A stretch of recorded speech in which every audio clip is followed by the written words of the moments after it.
Corona जैसी महामारी की वजह से तो पूरी विश्व के अर्थव्यवस्था पर इतना व्यापक असर देखने को मिल रहा है। बिहार में तो इसका और भी व्यापक असर होने जा रहा है।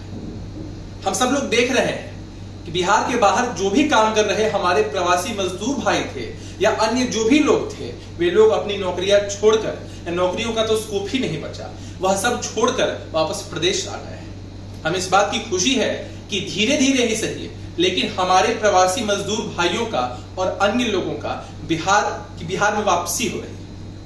लेकिन इन सब के बावजूद आगे के समय में जब लॉकडाउन खत्म होगा, जब हम इस महामारी से उबरेंगे, तो ऐसे सारे लोगों के रोजगार पर बहुत बड़ा गहरा संकट मंडराता दिख रहा है। बिहार पहले से ही इतना पिछड़ा हुआ है, बिहार के साथ पहले ही इतना अन्याय हो चुका है। आदरणीय प्रधानमंत्री नरेंद्र मोदी जी ने 20 लाख करोड़ के पैकेज की घोषणा की है।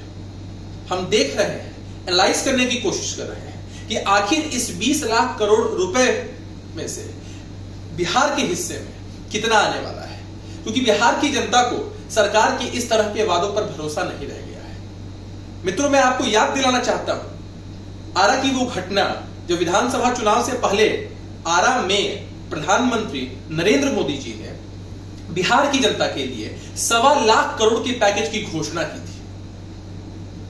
चुनाव का परिणाम एनडीए के पक्ष में नहीं आया, नीतीश कुमार जी के नेतृत्व में महागठबंधन की सरकार बन गई। शायद इस वजह से बिहार के साथ पक्षपातपूर्ण रवैया किया गया होगा कि घोषित 1.25 लाख करोड़ का पैकेज बिहार को नहीं मिला, नहीं दिया गया।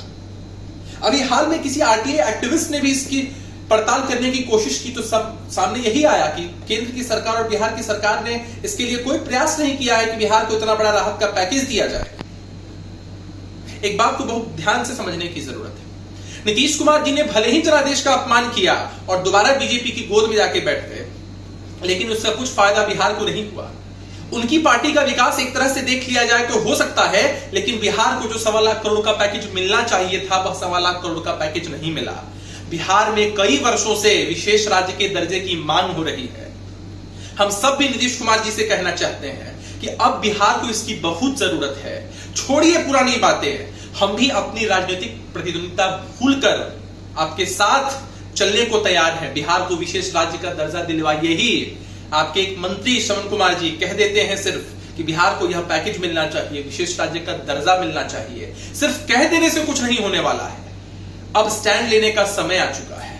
हमारे नेता आदरणीय उपेंद्र कुशवाहा जी ने आपको चिट्ठी लिखी थी कल। उस चिट्ठी में सिलसिलेवार ढंग से बताया था कि अगर आपकी सरकार के पास विजन नहीं है, चिंता की बात नहीं है, हम आपको राय देने के लिए तैयार हैं। हमारे नेता आदरणीय उपेंद्र कुशवाहा जी ने सिलसिलेवार ढंग से समाज के हर एक वर्ग, हर एक तबके के लोगों की आर्थिक और माली हालत को देखते हुए आपको माइक्रो लेवल पर सुझाव दिया था।